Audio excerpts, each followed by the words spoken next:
सत श्री अकाल, नमस्ते, हेलो एवरीवन। मैं उम्मीद करती हूँ कि आप सभी लोग खुश होंगे, दुरुस्त होंगे और एकदम हेल्दी होंगे। Before starting my video, I just want to confess that I am extremely happy, extremely nervous and extremely excited that after very long time मैं वापस अपनी वीडियोस वापस यूट्यूब स्टार्ट करने आ गई हूँ। बिकॉज कहीं ना कहीं I was indulged in some work and still doing it, but I realized the fact that I shouldn't have stopped it, क्योंकि कहीं ना कहीं ये एक मेरे लिए डोज बन गया है जिसको मैं कहीं ना कहीं मिस कर रही थी। तो मुझे ऐसा लगा कि I should again start it. So let's move to the video. You know what? Life is so uncertain. Life is so unpredictable. Life has its own peaks and valleys.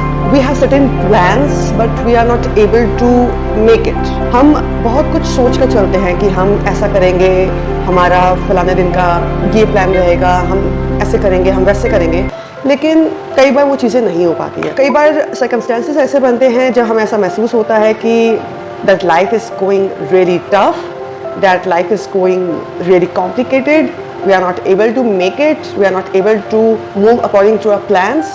तो इसी पर ही मैं आज आपसे चर्चा करने वाली हूँ that what steps should be taken when your life goes tough, when you are going through a tough life, rather I could say like that. Actually this is a thought process. जब हमें लगता है कि life is going tough और when life is going great, this is all our thought process. Life में कुछ tough या great नहीं होता, ये हमारा खुद का ही बनाया हुआ होता है कि लाइफ टफ जा रही है, लाइफ ग्रेट जा रही है। Is there any parameter that decide that life is going tough और ग्रेट? नो, क्योंकि हमारे अपने सोशल ऑब्लिगेशंस होते हैं, हमारे एक्सपेक्टेशंस होते हैं, हमारी अपनी प्रायोरिटीज होती हैं, और अगर हमारी प्रायोरिटीज, हमारे एक्सपेक्टेशंस हमारे अकॉर्डिंग नहीं चलते हैं तो हमें ऐसा लगता है that life is going tough. चाहे फिर आपका प्रमोशन ना हो रहा हो, आपको EMIs भरना हो, आपके ब्रेकअप्स हो गए हो, आपको एक अच्छा घर ना मिल रहा हो, आप कार ना खरीद पा रहे हो, फलाने लोन्स आपको पे करने हैं।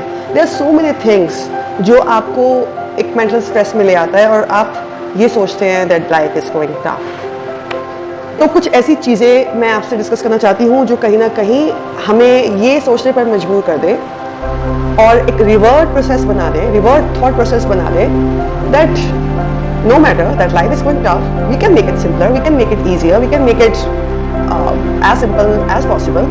Why not? First and foremost thing, we should always be grateful, we should always be thankful for whatever we have. You know what?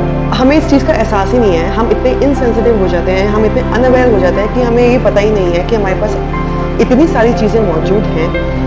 अगर वो चीज़ हमसे दूर हो जाए तब हमें इस बात का एहसास होगा कि वो चीज़ हमारे लिए कितनी इंपॉर्टेंट थी। It's very important to be grateful to God कि भगवान ने हमें एक अच्छा स्वास्थ्य दिया है, भगवान ने हमें रहने के लिए छत दी है, एक अच्छा खाना दिया है, एक अच्छे दोस्त दिए, एक अच्छा फैमिली दी है। आज आप जिंदा हैं, आप स्वस्थ हैं, आप खुली हवा में सांस ले पा रहे हैं, इससे अच्छी और बड़ी बात क्या होगी। कुछ लोगों के पास रहने के लिए छत नहीं है, खाने के लिए अच्छा खाना नहीं है। ऐसे बहुत से लोगों को मैंने देखा है जो बहुत अमीर हैं लेकिन फिर भी वो बहुत सी चीज़ें नहीं खा सकते हैं। क्यों? Because they are suffering from variety of diseases, चाहे वो डायबिटीज़ है, चाहे वो हार्ट प्रॉब्लम है या कुछ भी। They can't afford to eat a variety of food. आपको अच्छे से याद होगा लास्ट टाइम कोरोना जब फैला था, कितने लोग हमसे छिन गए, कितनी जानें चली गई। कहीं ना कहीं मुझे ये लगता है कि हम इतने सेल्फिश हो जाते हैं कि हमें इस बात का एहसास ही नहीं होता है दैट भगवान ने हमें बहुत कुछ दिया है। And we should always be grateful, we should always be thankful for whatever God has given to us. Stop comparising yourself.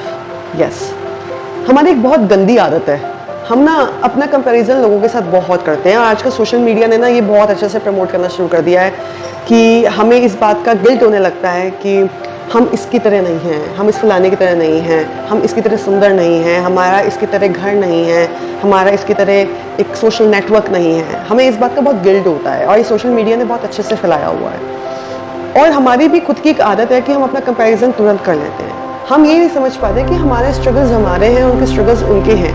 और सबसे गहराई की बात हम ये नहीं समझ पाते हैं कि हम जिस स्ट्रगल से गुजर रहे हैं वो भी अपने स्ट्रगल से गुजर रहे हैं, बस वो हमें नजर नहीं आता। हमें दूर से तो ये लगता है कि यार ये लोग तो बड़े खुश बैठे हैं, इन लोगों के पास तो सब कुछ है, लेकिन जब हम अंदर झांकते हैं ना तो हमें उतनी ही गंदगी अंदर नजर आती है। उन लोगों के भी अपने इमोशंस हैं, उन लोगों के भी अपने लूप होल्स हैं, अपने फ्लॉज हैं, और कहीं ना कहीं आप उनसे रिलेट कर पाओगे। और वो लोग और हम लोग अलग नहीं हैं, वो लोग और हम लोग सेम ही हैं। तो कंपैरिजन करना छोड़ दे। कंपैरिजन कुछ नहीं करता, बस आपका एक मोरल डाउन कर देगा, आपको गिल्टफुल बना देगा, और आपको इस चीज़ का एहसास दिलाएगा that you are worth for nothing. So stop comparing yourself with others. हर बंदा किसी ना किसी परेशानी से जूझ रहा है, अमीर हो या गरीब हो, वो जूझ रहा है, क्योंकि जिंदगी है, जिंदगी किसी को नहीं छोड़ती है, ठीक है। तो irrespective of any class, irrespective of anything, you know, everybody is dealing with his or own struggles. Do not compare with anyone, क्योंकि जिंदगी है, जिंदगी के अपने मजे हैं, जिंदगी में परेशानियां, जिंदगी में खुशियां, सब कुछ आती जाती रहती हैं। इनपुट तो आपको लेना पड़ेगा, आप उसका आउटपुट कैसे देते हो वो आप पर निर्भर करता है। इनपुट पे आपका कोई कंट्रोल नहीं है, लेकिन आउटपुट पे आपका कंट्रोल है। तो you should always B solution oriented. अगर आप सॉल्यूशन ओरिएंटेड ही नहीं है, आप ये सोचते हैं कि अरे ये कैसे होगा, अरे ये कैसे होगा, और रोते हुए या बेबस महसूस करते हुए आप ये मान लेते हैं that I am done, then you are done. And if you are solution oriented, कोई भी परेशानी आई है, आ भाई तू भी आ, तेरे को भी हैंडल कर लेंगे। You should be like this. Your mind should be driven like this only. कि कोई भी प्रॉब्लम आने दो, I have to take it in a positive way. I have to take it, you know, gracefully. चाहे कितनी भी hostile condition हो, मुझे तो हर हाल में इस प्रॉब्लम का सोल्यूशन निकालना है। अगर आप इतने बोल्डली और इतने कॉन्फिडेंस के साथ चीज़ों को हैंडल कर पाते हैं, तो उसके अकॉर्डिंग आपका आउटपुट बेस्ट से बेस्ट होगा। And I mean it. लेना सीखो, डिसीजन मेकर बनो, लीडर बनो। ये आइदर येस और नो, बीच रास्ते में मत चलो, जहाँ एक पैर एक नाव में है, दूसरा पैर दूसरे नाव में है, पता ही नहीं है कहाँ चलना है, तब तो आप डूब ही जाओगे। या तो एक नाव का डिसाइड करो या दूसरे नाव का डिसाइड करो, और आप ही डिसाइड करो। Focus on your weaknesses and manage your time. आप ये सोचें कि जो चीज़ सही से नहीं हो रही है, इसका क्या ऐसा मूल कारण है जिसकी वजह से ऐसा हो रहा है, तो उस चीज़ पर फोकस करो, रूट कॉज जानो और उसके अकॉर्डिंग रिएक्ट करो। अपने समय को मैनेज करो, अपने प्रेशर्स को मैनेज करो। जो भी स्ट्रेस आपको मिल रहे हैं, चाहे वो आपके ऑफिस के काम से हैं, चाहे आपको EMIs भरने हो, चाहे आपको और भी सोशल ऑब्लिगेशंस हो, आपको वीकनेसेस पर फोकस करना है कि मेरे अंदर ऐसी कौन सी वीकनेस है जिसकी वजह से ऐसा हो रहा है। आपको ये समझना ज़रूरी है कि मैं जो भी प्रेशर्स ले रहा हूँ, जो भी एक्सटर्नल प्रेशर्स या एक्सटर्नल स्ट्रेस ले रहा हूँ, वो मेरे लिए कितना डाइजेस्टेबल है, मुझे किस चीज़ पर यस करना चाहिए, किस चीज़ पर नो करना चाहिए। You should always be firm to it, तभी आप अपनी लाइफ को एक सही ट्रैक पर लेकर जा सकते हैं। आंखों में पट्टी बांधकर अपने कामों को करे जा रहे हो without being aware of the fact that you are going in a wrong track. आप खुद ही नहीं समझ पा रहे हो कि आप एक दलदल में फंस रहे हो। आपके क्लैरिटी ऑफ थॉट्स बहुत इंपॉर्टेंट है। आपको ये समझना ज़रूरी है कि ये फलाना ऑप्शन या ये फलाना डिसीजन मेरे लिए सही है भी या नहीं, और अगर वो चीज़ मुझे मिल रही है तो मुझे उस चीज़ पर कैसे काम करना चाहिए, मुझे प्रेशर्स को कैसे मैनेज करना चाहिए, मुझे टाइम को कैसे मैनेज करना चाहिए, और अगर कोई चीज़ मुझे मिल रही है क्या वो मुझे लेनी भी चाहिए या नहीं लेनी चाहिए। तो you should always have the clarity of thought, and for that clarity you should focus on what do you want exactly. ये पर्सनली मेरा मानना है और मुझसे बहुत से लोग रिलेट भी करेंगे कि ज़िंदगी तो चल ही रही है, ठीक है, पैसा आप कमा ही रहे हो, फैमिली आप चला ही रहे हो, ठीक है, अप्स एंड डाउन्स तो चल ही रहा है, और आपका एक बिजी शेड्यूल भी चल रहा है। लेकिन उस बिजी शेड्यूल में मैं ये समझती हूँ कि हमें खुद के लिए समय निकालना बहुत इंपॉर्टेंट है। मैंने अपनी बहुत पहली वीडियो में, फर्स्ट एंड फॉरमोस्ट वीडियो में ये बात बोली थी कि अपने लिए एक समय निकालें। ये कोई छोटी मोटी बात नहीं है, ये एक अपने आप में बहुत बड़ी बात है। चाहे वो आज 9 to 5 की जॉब कर रहा हो, चाहे वो बिजनेस क्लास का हो, चाहे वो हाउसवाइफ्स हो, कोई भी हो, सबको अपने लिए समय निकालना बहुत इंपॉर्टेंट है। चाहे वो एक्सरसाइज के रूप में निकाले, मेडिटेशन के रूप में निकाले, कुछ भी ऐसा करें जिनसे उनको खुशी मिलती हो। कितना ही टफ टाइम क्यों ना हो, आप अपने लिए समय निकालें, खुद को समय दें और खुद को प्यार करें, और ये समझे कि जो ज़िंदगी आपको मिली है ना वो बहुत इंपॉर्टेंट है, इसको बहुत अच्छे से जीनी है. No matter how tough the time is, no matter how unfavourable the time is, you have to live your life to the fullest. Last but never be the least, don't be dependent on social obligations. जो ये समाज के बनाए हुए norms हैं, समाज के बनाए हुए ऐसे प्रेशर्स हैं जो एक इंसान को मजबूर कर देता है कि तुम्हें ऐसा करना है, तुम्हें वैसा करना है, जो आपकी ज़िंदगी को कहीं ना कहीं टफ बना ही रहा. हमें इस चीज़ का एहसास ही नहीं है कि हम क्या चाहते हैं. हम कहीं ना कहीं वो कर रहे होते हैं जो सोसाइटी हमसे करवा रही होती है बेसिकली, जो कि हम कभी नहीं चाहते थे. हमें इस चीज़ का एहसास ही नहीं है कि हमें क्या चाहिए.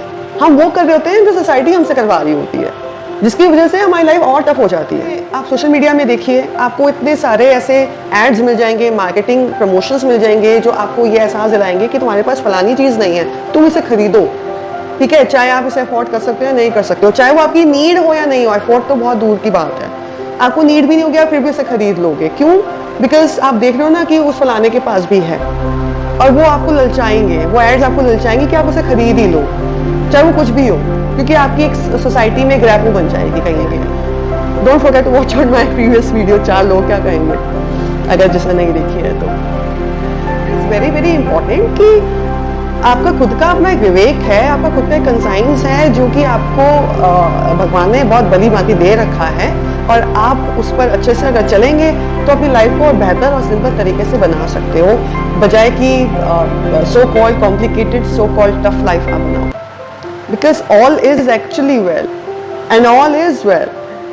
एट द एंड मैं यही कहूँगी कि it is our mental perception, it is our mental thoughts, how we perceive the things. It is all about it. वरना ज़िंदगी तो चली रही है, और वो किसी के आने से, किसी के जाने से, किसी चीज़ के खोने से, किसी चीज़ के पाने से रुकने वाली नहीं है. तो why not have a big smile and say thanks to God for such a beautiful life. मुझे उम्मीद है और दिल से उम्मीद है कि आपको मेरी ये वीडियो पसंद आई होगी, और कहीं ना कहीं आपको इस चीज़ का एहसास ज़रूर हुआ होगा कि हम कितने अनग्रेटफुल, अनथैंकफुल रहे हैं अपनी ज़िंदगी में. प्रॉब्लम्स तो आती ही रहेंगी, प्रॉब्लम्स को टैकल करना हमारे हाथ में है, इसे कभी मत भूलिएगा. Don't forget to share, subscribe and like my channel. I hope I will come again with another video with great content and great vision.